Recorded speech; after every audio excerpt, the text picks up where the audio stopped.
Hello students. सो देखिए, इस video में बात करने जा रहे हैं स्कूल टाइम टेबल के बारे में। ठीक है। अब देखिए, आपको तो पता ही है टाइम टेबल क्या होता है। ठीक है। सो जो टेबल होता है स्कूल के लिए काफ़ी इम्पॉर्टेंट होता है। क्यों? क्योंकि इससे सभी को पता चल जाता है कि सारे टीचर्स को पता होता है, सारे स्टूडेंट्स को पता होता है कि कौन सा सब्जेक्ट किस टाइम पर पढ़ाया जाएगा। ठीक है। इसमें सारी डिटेल्स होती हैं। ठीक है। कौन सा टीचर किस क्लासरूम में होगा, क्या सब्जेक्ट पढ़ाएगा। ठीक है। रिसेस टाइम क्या होगा, मॉर्निंग क्या होगा। तो ये सारी चीज़ें इस टाइम टेबल के अंदर होती हैं। ठीक है। अब टाइम टेबल से जो आपका स्कूल है वो सिस्टमेटिक ऑर्डर में चलता है। ठीक है। सो टाइम टेबल का होना बहुत ज़रूरी होता है। ओके। सो चलिए इसको रीड करते हैं थोड़ा। It is an important aspect of planning. ठीक है। जब हम कोई चीज़ प्लानिंग करते हैं ना, ठीक है, जैसे स्कूल की हम प्लानिंग कर रहे हैं, तो उसमें ये जो टाइम टेबल होता है वो काफ़ी इम्पॉर्टेंट होता है। ठीक है। Next, which activities have been organised so far, कौन कौन सी एक्टिविटीज़ हो गई हैं। ठीक है। और कौन कौन सी ऑर्गेनाइज करवानी है। ठीक है। जो प्लेस ऑफ देयर ऑर्गेनाइजेशन को, उनकी प्लेस क्या होगी। ठीक है। इंचार्ज ऑफ द एक्टिविटी, उस एक्टिविटी का इंचार्ज कौन होगा, कौन कौन से स्टूडेंट इन्वॉल्व होंगे, पर्टिकुलर स्टूडेंट कौन सी क्लास के होंगे। तो ये सारी चीज़ें हम टाइम टेबल में नोट डाउन करते हैं। ठीक है। सो इसकी डेफिनेशन के लिए देखिए, डॉक्टर जसवंत सिंह ने एक डेफिनेशन दी थी। The schedule is to the spark is the spark plug of the school which sets into motion its various activities and programmes. ठीक है। तो जो शेड्यूल होता है, ठीक है, ये एक स्पार्क प्लग होता है स्कूल का, जो कि सारे अलग अलग एक्टिविटीज़ और प्रोग्राम को मोशन में लाता है। ठीक है। कि कौन कौन सी एक्टिविटीज़ और प्रोग्राम किस टाइम पर होगी। ठीक है। It is a means to an end not end in itself. ये है जो हमारे जितने भी सारे ऑब्जेक्टिव्स हैं उनको मीन्स, उनको अचीव करने का एक मीन्स होता है, वे होता है। और ये अपने आप में ही एक एंड नहीं होता है। ठीक है। इसके आगे भी बहुत सारा कुछ काम होता है। It helps in achieving AIIMS and objectives of schools. तो टाइम टेबल के ज़रिए हमारे स्कूल्स के एम्स एंड ऑब्जेक्टिव्स को अचीव किया जाता है। ठीक है। ये मेन एस्पेक्ट्स होता है हमारे स्कूल का। ठीक है। सो इसकी नीड एंड इम्पॉर्टेंस देखते हैं। Need and importance for time table. So first is school functioning becomes systematic. देखो, टाइम टेबल से अब सभी को पता होता है, ठीक है, क्या करना है, ठीक है, कैसे करना है, कौन कौन से स्टेप फॉलो करने हैं। तो जो स्कूल होता है उसकी जो फंक्शनिंग होती है वो सिस्टमैटिक वे में चलती है। ठीक है। Second, it estimates wastage of time and energy. इससे हमें पता चल जाता है कि कितना टाइम और कितनी एनर्जी यूज़ होएगी उस पर्टिकुलर टाइम के लिए, पर्टिकुलर प्लेस के लिए। ठीक है। उस पर्टिकुलर सब्जेक्ट के लिए। Third, it ensures due attention to every subjects and activity. अब देखो, टाइम टेबल में हर एक सब्जेक्ट को प्रायोरिटी दी जाती है। ठीक है। चाहे वो मैथ, साइंस, चाहे वो ड्राइंग, होम साइंस, संस्कृत, कोई भी सब्जेक्ट हो, उसमें सभी को प्रायोरिटीज़ दी जाएगी। ठीक है। सभी के लिए टाइम भी फिक्स ही होगा। ठीक है, टाइम टेबल के हिसाब से। Fourth, it ensures smooth and orderly working of the school. इससे जो स्कूल है, स्कूल की वर्किंग है, वो स्मूथ और ऑर्डर वे में चलती है। ठीक है। मीन्स कोई भी केओस नहीं होता है किसी चीज़ के बीच में। ठीक है। सभी चीज़ें स्मूथली चलती हैं। Fifth, it ensures efficiency. अब देखो, जब सारी चीज़ें ऑर्डर वे में चल रही हैं, ठीक है, मीन्स सभी अपना काम टाइम पर कर रहे हैं, टीचर्स अपनी क्लास में जा रहे हैं, उस पर्टिकुलर सब्जेक्ट को पढ़ा रहे हैं जो टाइम टेबल में दिया है, तो इससे जो एफिशिएंसी होती है वो काफ़ी इंक्रीज़ हो जाती है। ठीक है। सो ये इंश्योर करता है एफिशिएंसी को। तो ये काम में हमारी एफिशिएंसी आती है। Sixth, it ensures equitable distribution of work among teachers. Time table के ज़रिए हर एक टीचर को उसका काम पता होता है। ठीक है। कि उसको कौन से टाइम पर कौन सा सब्जेक्ट पढ़ाना है, किस क्लास को पढ़ाना है। ठीक है। और इक्वली सब कुछ डिवाइड होता है टीचर्स के बीच में उनकी कैपेबिलिटीज़ के हिसाब से। Seventh, it ensures regular and even progress. ठीक है। इससे जो हमारा स्कूल का जो प्रोग्राम है वो रेगुलरली चलता रहता है और इवन प्रोग्रेस होती है। ठीक है। Eight, it helps in maintaining discipline. इससे हमारे स्कूल का डिसिप्लिन भी बना रहता है, क्योंकि सभी को पता होता है उन्हें क्या करना है, किस टाइम पर कहाँ जाना है और क्या करना है। ठीक है। अलग अलग एक्टिविटीज़, प्रोग्राम, सब कुछ पहले से ही प्लान होते हैं। ठीक है। Ninth, it develops moral values.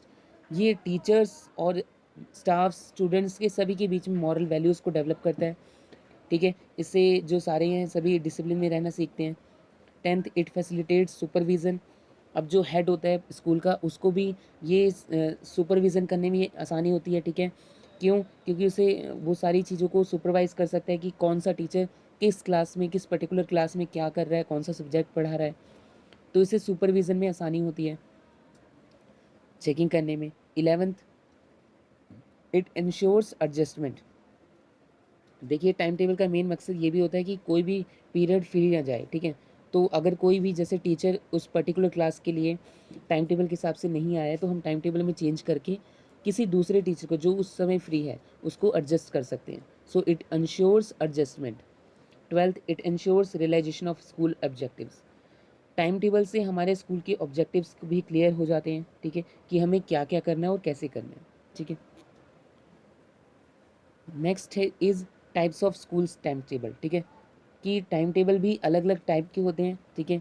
So first है जनरल और कंसोलिडेटेड टाइम टेबल। देखिए एक तो जनरल टाइम टेबल होता है। जनरल टाइम टेबल में आपका morning assembly, co-curricular activities, time for departure from school, activities, sports activities, ये सारी चीज़ें होती हैं, ठीक है? ओवरऑल व्यू होता है जो स्कूल का, वो सारी चीज़ें जनरल टाइम टेबल में आती हैं, ठीक है? और इसमें ये भी होता है कि हमें स्टार्टिंग में मीन्स मॉर्निंग असेंबली के जस्ट आफ्टर हमें मेन सब्जेक्ट को रखना है, जैसे मैथ, इंग्लिश, साइंस, ठीक है? और जो सारे सब्जेक्ट हैं उन्हें लास्ट में रखना है, ठीक है? सेकंड है क्लास टाइम टेबल। देखिए क्लास टाइम टेबल वो होता है जैसे आप किसी एक पर्टिकुलर क्लास में हैं, तो आपका एक स्पेशल टाइम टेबल होगा उस पर्टिकुलर क्लास के लिए, ठीक है? All periods of subjects of a particular class, ठीक है?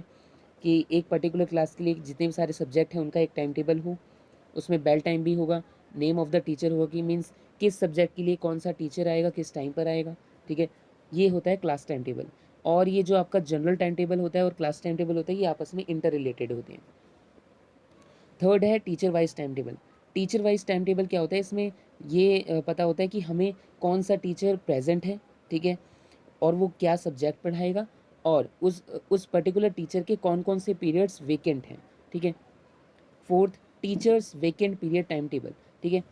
अब देखो teachers vacant period time table में क्या होता है कि हमें ये नोट होता है कि कौन-कौन से टीचर्स वेकेंट हैं, ठीक है? जिनका टाइम टेबल मीन्स कोई भी सब्जेक्ट उस वक़्त पीरियड नहीं है, और जो टीचर लीव पर हैं, उनकी जगह वेकेंट टीचर्स को एडजस्ट करना होता है, ठीक है? ये सारी चीज़ें किसमें होती हैं? Teachers vacant period time table में। सो जैसे कि आपके स्कूल में एडजस्टमेंट लगती थी ना अलग-अलग टाइम के लिए, जैसे अगर कोई टीचर लीव पर होता था, तो वो सारी चीज़ें इसमें नोट डाउन होती थी। फिफ्थ है गेम्स टाइम टेबल।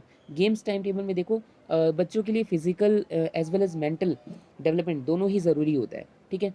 तो गेम्स को भी अपनी प्रायोरिटी देना वो भी काफ़ी इंपॉर्टेंट होता है। तो अलग अलग क्लास के लिए सबके लिए एक गेम्स टाइम टेबल भी होता है कि किस क्लास को, किसी एक पर्टिकुलर क्लास को कौन सी गेम के लिए कौन सा टाइम देना है, ठीक है? ये सारी चीज़ में नोट डाउन होती हैं। सिक्स्थ है को करिकुलर एक्टिविटीज़ टाइम टेबल, जिसमें हमारी सारी को करिकुलर एक्टिविटीज़ का टाइम टेबल आ जाता है। कौन से टाइम पर हमको कौन सी एक्टिविटीज़ करानी है, जैसे कि एनएसएस हो गया, एनसीसी, स्काउटिंग, गर्ल्स गाइड और आपकी क्विज़ कॉम्पिटिशन्स, ठीक है? ये सारी चीज़ें होती हैं को करिकुलर एक्टिविटीज़ टाइम टेबल में। सेवन्थ है आपका स्पेशल सब्जेक्ट्स टाइम टेबल, ठीक है? देखिए स्पेशल सब्जेक्ट्स जैसे ड्राइंग, पेंटिंग, एग्रीकल्चर, इन सब के लिए भी एक्स्ट्रा टाइम दिया जाता है, ठीक है? इससे बच्चों का ओवरऑल डेवलपमेंट भी होता है, ठीक है? सो इनको भी प्रायोरिटी देना भी इम्पॉर्टेंट होता है। एट्थ है होमवर्क टाइम टेबल। देखिए आजकल कुछ ऐसे स्कूल हैंगे जिनका कोई होमवर्क नहीं होता है, ठीक है? वो बच्चों को कोई भी होमवर्क नहीं देते हैं क्योंकि उनके ऊपर ज़्यादा बर्डन हो जाता है, ठीक है? लेकिन जिनका होमवर्क जिन जिन स्कूल में दिया जाता है उनके लिए भी एक होमवर्क टाइम टेबल होता है। इसमें ये नोट होता है कि किस बच्चे को किस दिन कितना होमवर्क दिया जाना है, ठीक है? कौन सी क्लास को। और ये जो होमवर्क टाइम टेबल होता है ये पेरेंट्स को भी प्रोवाइडेड होता है, ठीक है? Next is principle for good time table. एक गुड टाइम टेबल कैसा होता है, ठीक है? किसके हिसाब से हम एक टाइम टेबल बनाएं कि वो सभी के लिए बेस्ट हो। सो फर्स्ट है टाइप ऑफ स्कूल। अब देखिए स्कूल के हिसाब से भी टाइम टेबल का होना ज़रूरी है, ठीक है? टाइम टेबल में चेंजेस स्कूल के हिसाब से भी होते हैं कि किस टाइप का स्कूल है, बॉयज़ स्कूल है, गर्ल्स स्कूल है, या फिर कोएड हैगा, ठीक है? दोनों ही के लिए है। जो स्कूल है वो अर्बन सिटी में है या फिर रूरल एरियाज़ में है, ठीक है? जो स्कूल हैगा वो डबल शिफ्ट में है या सिंगल शिफ्ट में। देखिए जो डबल शिफ्ट होते हैं, डबल शिफ्ट वाले जो स्कूल्स होते हैं उनमें जो पीरियड्स का जो टाइम होता है वो कम होता है, ठीक है? और जो सिंगल शिफ्ट हैंगे उनका पीरियड टाइम टेबल ज़्यादा होता है, तो उसके हिसाब से भी आपका टाइम टेबल होता है। सेकंड है डेवलपमेंटल रूल्स एंड रेगुलेशन। देखिए जो एजुकेशन डिपार्टमेंट है, जो रूल्स एंड रेगुलेशन को कहने को बोलता है कि इन्हें फॉलो करना है, सारे स्कूल को उसको फॉलो करना होता है, तो उसके हिसाब से भी हमारे स्कूल का टाइम टेबल होता है। वो हमें गाइडेंस देता है कि हमारा जो पीरियड के टाइम टेबल टाइम होना चाहिए वो कितना होना चाहिए, किस सब्जेक्ट को कितना टाइम देना है, ठीक है, एक हफ्ते में कितने पीरियड लगेंगे, किसी एक सब्जेक्ट के लिए कितनी क्लासेस लगेंगी, ये सारी चीज़ें हमें डिपार्टमेंटल प्रोवाइड करता है। सो उसके रूल्स एंड रेगुलेशन के हिसाब से भी एक टाइम टेबल होना चाहिए। थर्ड है अवेलेबिलिटी ऑफ टाइम। देखिए टाइम भी कम ज़्यादा हो सकता है, ठीक है, जैसे कि जो छोटी क्लासेस हैं उनके लिए टाइम ज़्यादा होगा, कम होगा पीरियड का, और हायर क्लासेस के टाइम ज़्यादा होगा, ठीक है। Fourth is relative importance and difficult of subjects. देखिए देखिए जैसे कि जो आपके साइंस मैथ्स ऐसे सब्जेक्ट्स होते हैं, ठीक है, उनको मॉर्निंग असेंबली के जस्ट आफ्टर रखा जाता है, ठीक है, क्योंकि अगर उसे हम लास्ट में रखेंगे तो बच्चे काफ़ी थके हुए थे, तो वो इन मुश्किल सब्जेक्ट को नहीं कर पाएंगे। तो इन सब का भी ध्यान में रखा जाता है कि सब जो मेन सब्जेक्ट डिफ़िकल्ट सब्जेक्ट हैं उनको टॉप प्रायोरिटी देनी चाहिए, और just after the morning assembly उनको किया जाना चाहिए। Fifth is element of fatigue. Means अब देखिए ऐसा भी नहीं है कि जो आपके डिफ़िकल्ट सब्जेक्ट्स हैं उनको साथ में ही कर दिया जाए। मीन्स मैथ इंग्लिश साइंस इन तीनों को साथ में कर दिया जाए, ऐसा नहीं है। जैसे मैथ के बाद, जैसे मैथ एक मुश्किल सब्जेक्ट है, थोड़ा सा डिफ़िकल्ट सब्जेक्ट है, इसके बाद हम कोई ईजी सब्जेक्ट रखेंगे, फिर एक डिफ़िकल्ट सब्जेक्ट, फिर एक ईजी सब्जेक्ट। ऐसे बच्चे भी नहीं थकेंगे और टीचर्स के लिए भी कोई भी बर्डन नहीं होगा। Sixth principle of justice.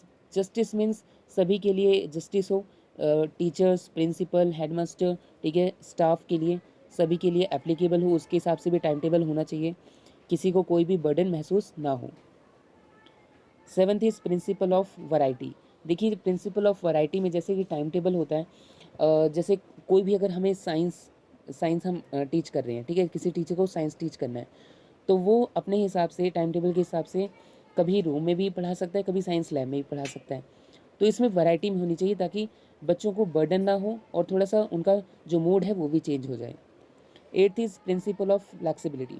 Means ऐसा टाइम टेबल हो कि हम बस उसी के पीछे ना रहें। मीन्स एक फिक्स टाइम टेबल नहीं होना चाहिए, टाइम टू टाइम उसमें चेंजेस लाते रहना चाहिए, ठीक है। Ninth is free periods of teacher. देखिए टीचर्स को फ्री पीरियड देना बहुत ज़रूरी होता है, ठीक है, ताकि वो थोड़ा सा रेस्ट भी कर सकें, उनके ऊपर काफ़ी बर्डन ना हो। तो हर एक टीचर्स के लिए फ्री पीरियड्स भी होने चाहिए, इसके हिसाब से भी टाइम टेबल होना चाहिए। Tenth is principle of fulfilment of needs. Means सभी की नीड्स पूरी हों, टीचर्स स्टूडेंट्स, ठीक है, स्टाफ मेंबर्स, तो ऐसा भी प्रिंसिपल हो, ठीक है, प्रिंसिपल इस प्रिंसिपल के हिसाब से भी काम हो कि सभी की नीड्स पूरी हों। 11th principle of play and recreation. देखिए फिजिकल और मेंटल हेल्थ दोनों ही इंपॉर्टेंट होती है, तो ऐसा टाइम टेबल हो जिसमें गेम्स और को करिकुलर एक्टिविटीज़ भी इन्वॉल्व हो, ठीक है, हर तरह के प्रोग्राम इंक्लूडेड हों। 12th is factors of climate.